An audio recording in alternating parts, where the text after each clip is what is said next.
All right, what's going on, guys? In today's video, I'm going to be covering a topic that I just see come up all the time right now, and that is really understanding what your child needs to do to play Division One golf, what they need to do to play college golf, and really how all of this comes down to pretty basic math.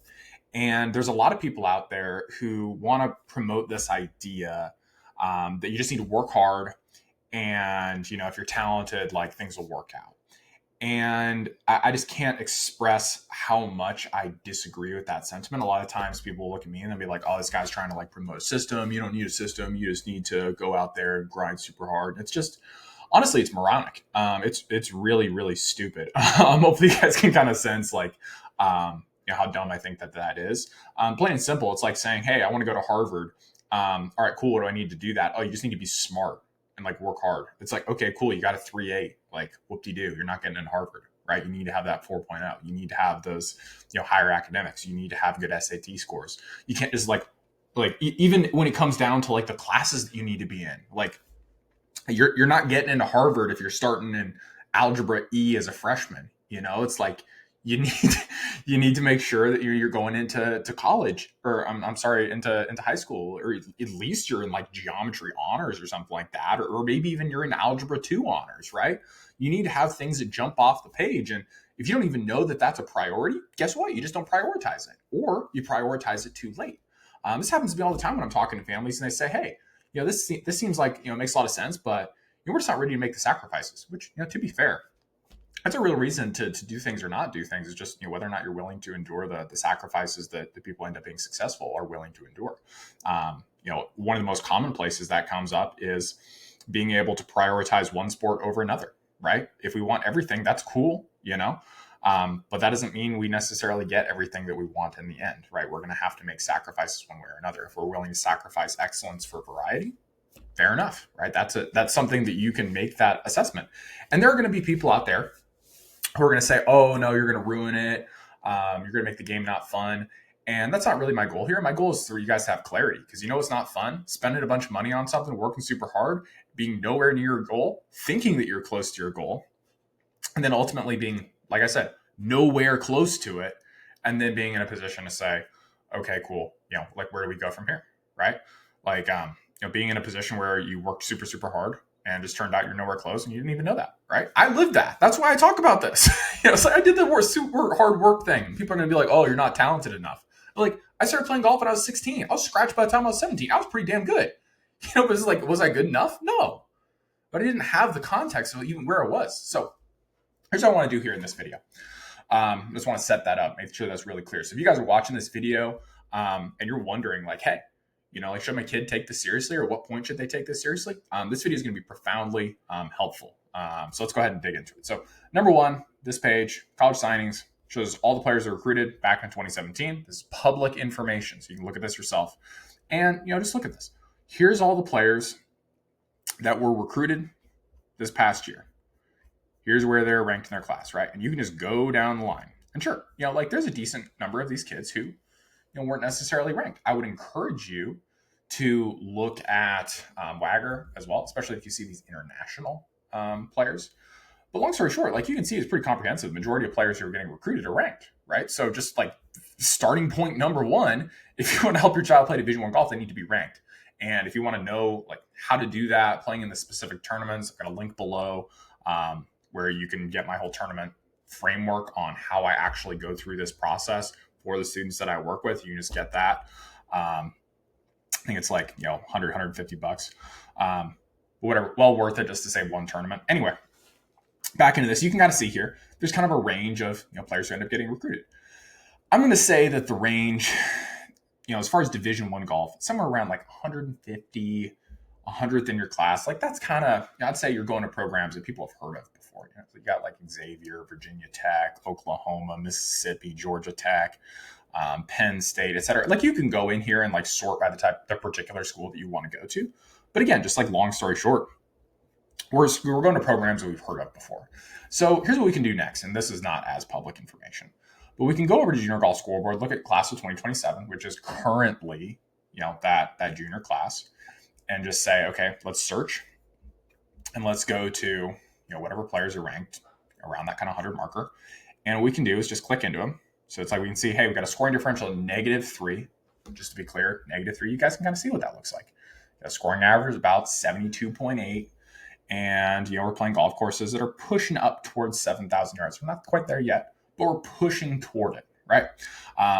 You don't need to be one of those idiots who's like, oh, well, Connor, like you're shooting in the 70s, like that's not good enough, or shooting in the 70s is amazing. Like obviously you can see this is an average of 73. Are they shooting rounds in the 60s? Of course they are. It's like they're also shooting higher rounds. So it's like one of the things I always emphasize is just like you want to look at the average rather than just like, these extremes, right? That's why I'm never going to talk about like, oh, I helped a kid get 10 shots better in 3 months. It's just absurd. It's like, yeah, you can say here's your worst score and here's your best score. And like, that's 10 shot gap. Sure. But it's like, that's kind of dishonest. You really want to look at how this average is progressing. It moves a lot slower than people think. So how do I know that? It's because I've looked at the data. So let's look at here. October 1st, -3.08. Obviously lower is better. October a year ago, -1.54, right? So we've improved by about, what is that, 1.5 shots? Okay, let's look at the year prior here. All right, so we went from -1.5 and we were at 2.5, right? So in that case, we improved by about 4 shots. It was a pretty substantial jump for this player. Let's look at the year before that. So we're at 2.5 all the way back here. All right, we don't have exactly October. We're roughly around 7 here. Okay, cool. So in that case, we improved by about 5 shots, right? Pretty substantial progress there. And so the reason I'm kind of highlighting this is, number one, if your child's not ranked, you have no clue on any of this stuff. Just like to be like very frank here, it's like if your child is a freshman or a sophomore and they're not even ranked, and then you think to yourself, oh, let's put this off another year, this isn't going to work out for you. Like it's just a very low probability thing. I don't say that to hurt your feelings. I'm not trying to ruin any dreams. I want to make sure you guys have reality. In the same way, if you say, hey, yeah, I finished my my freshman year with a 2.5 GPA, like you can still accomplish plenty of successful things in life. You're not going to Harvard. Like that's just how it is, unless you got like, I don't know, some ridiculous story. It's like, it's just not something you want to bet on here. So let's go pick up another player. Just again, random, all next to each other though. Another scoring average, 73.5. Average length of golf course, slightly longer. That's why this player is ranked slightly better, even though their scoring average is slightly worse. So anyway, let's look at this player. All right, year ago. So we're right here. We're at 3. A year ago, we were at -1.2. So they improved by about a shot. So when you guys are looking at your child and saying, oh, I think they can improve by 10 shots or 5 shots in a year, that just doesn't happen. The average player I work with improves by about a little over 4 shots per right now. That's about how much Charlie Woods has improved over the last 3 years. And I'll show you guys Charlie Woods' stuff here in a second. It's a pretty substantial average improvement. Now, to be clear, that's an average. Some of the players I'm working with improve by less than that. Some improve by way more than that. I'm not really going to talk about either one of those just because, again, it's an average, right? And that's kind of the best way to think about these things. In the same way I'm talking about scoring averages, improvement averages, just what's probable to happen. If that's something you want, you can kind of see just like as we go through these numbers, be like, hey, 4 shots is pretty good. I at least want to hear this guy out. Application below, I can go ahead and fill that out. Make sure you're comfortable with everything. Make sure your child's actually in a position where I can help them. They'll be able to schedule a call. So if that's something you're interested in, go ahead and fill that out. Or once again, if your child's not even ranked, go ahead and get my ranking framework or my tournament schedule framework. So year before that, 8.4 got down to -2. So honestly, this is a pretty crazy jump, and it's not even accurate. So it's like we had a drop off here. So this player was ranked, and then they weren't ranked for an extended period of time, and then they came back and they're at -2. Now, that was about a 2-year period of time. I don't know what happened here. And one of my biggest reasons for liking to have this ranking for a player is that we can actually model this out a lot easier. So if your child is, let's say they're a freshman and they have a scoring differential of 4, well, you can model out, hey, well, if we only improve by a shot per year, which is about average, what's going to happen? What's probable to work out for us? Well, in 3 years, we're probable to be at a scoring differential of like 1. And if their goal is to play Division 3, like they're going to be totally fine. Like that works out. Scoring differential of 1, that works for Division 3. If they want to play Division 1 golf, it's probably not going to work out. So it allows you to make decisions, right? Say, hey, we need to put our foot on the gas. And maybe you say, hey, we don't want to invest in something like more, specific program. We just want to keep grinding it out. At least you have the measurement on it to say like, okay, well, we were at 4, a quarter ago, and now it's at 4.2. Like we haven't moved the needle at all. You've been working super hard. We're spending all this money, but it's not moving. Like you want to be able to see that and then be able to say, okay, cool. Like we need to really kick it into high gear. And if that's not moving the needle, you need to do something else. Hopefully that makes a lot of sense. All right, cool. Continuing on here, we got another one, 71.9.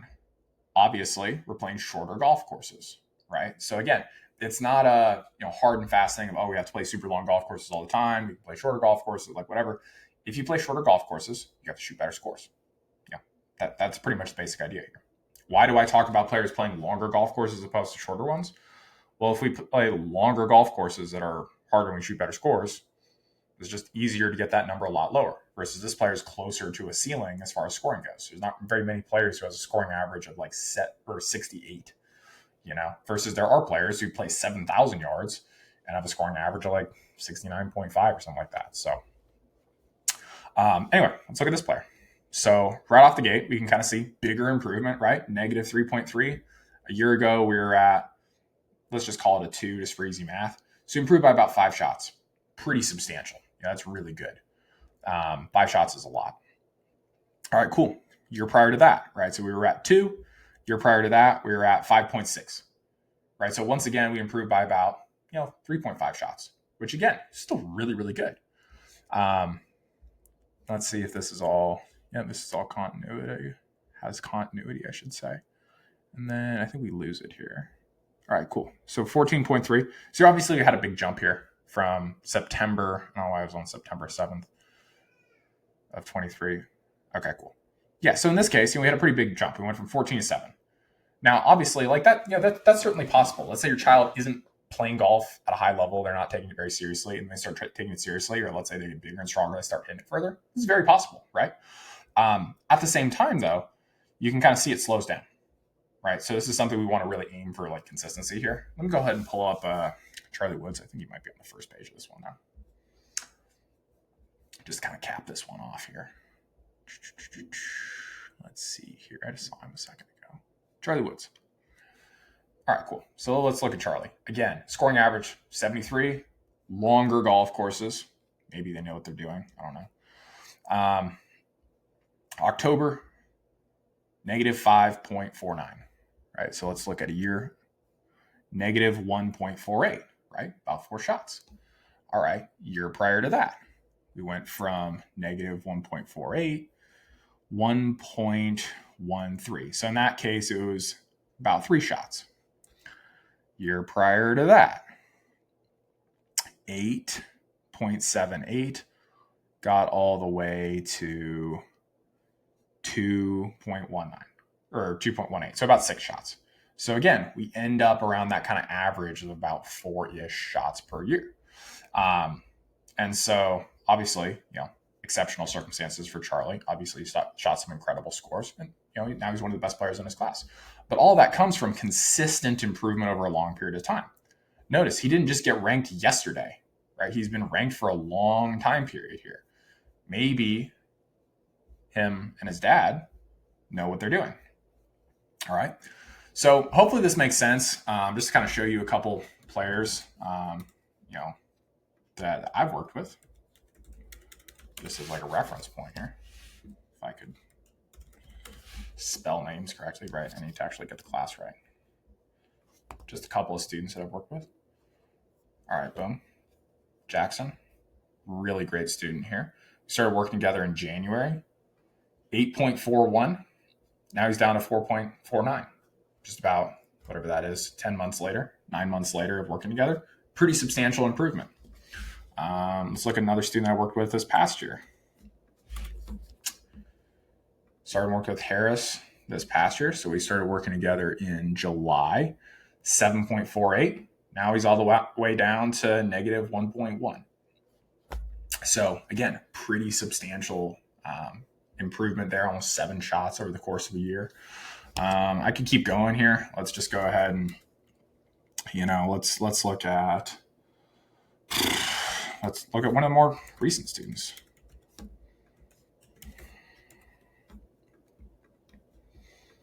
Pull up a girl. Here's Adeline. Adeline, we started working together. I want to say it was in June here, or July, in this middle number. So one of the things that we did, number one, we got her ranked. Once again, link below if you don't, like, if your child's not ranked, or if they need to play in better tournaments, or if you suspect they need to play in better tournaments, or maybe you're playing in dozens of tournaments every single year and it's just like you don't know if it's doing anything. Again, it's only like $150. Well worth it to go purchase that just to make sure everything's solid, and just make sure you can track this stuff. But anyway, started off in July.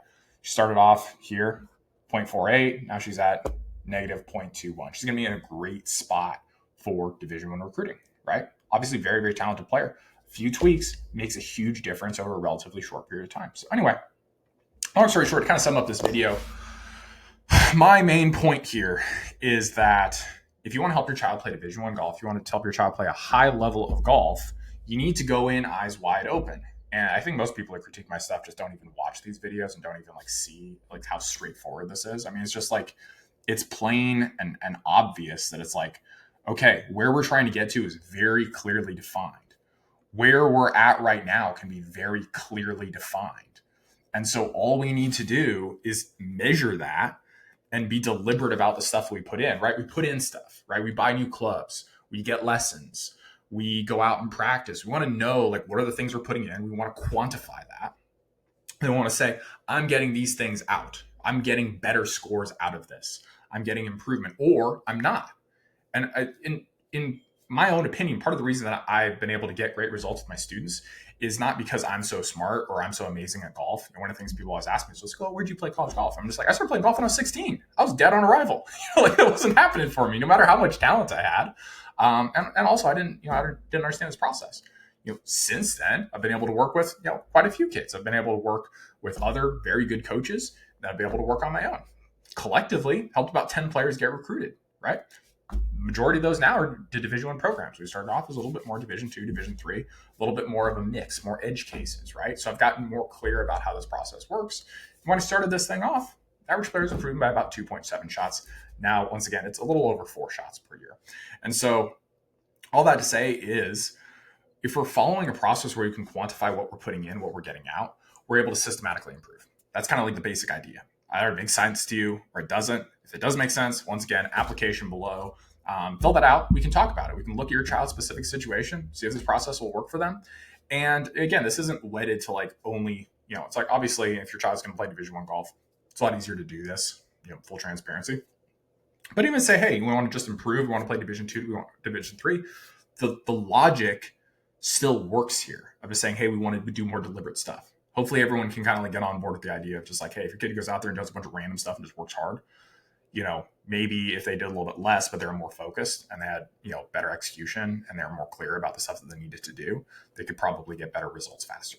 That's kind of, again, basic idea here. So hopefully you guys enjoyed this video. Hopefully it makes sense to you, just like why this is so important. Once again, if your child's not ranked, again, resources below for you. So hopefully you guys, this was helpful for you guys, and I'll talk to you guys in the next one.